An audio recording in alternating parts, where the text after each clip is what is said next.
Welcome! In today's quick guide, I'll show how to disable the added you notifications from Snapchat on your lock screen, so you can keep things private and less distracting.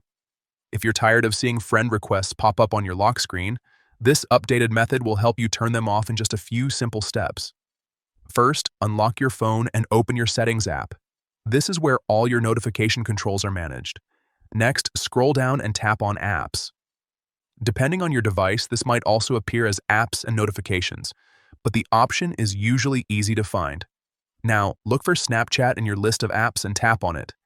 This will open all the settings related specifically to Snapchat. From here, tap on Notifications. This section controls how and where Snapchat alerts appear on your device. Once you're inside, tap on Notification Categories. This is where Snapchat organizes different types of alerts, including friend activity. Scroll down until you find the section labeled Friends, and then tap on Added You. This is the notification type that shows when someone adds you on Snapchat. Now tap on Lock Screen and you'll see a few options. To hide these alerts, select Don't Show Notifications. That's it. From now on, when someone adds you on Snapchat, it won't appear on your lock screen anymore.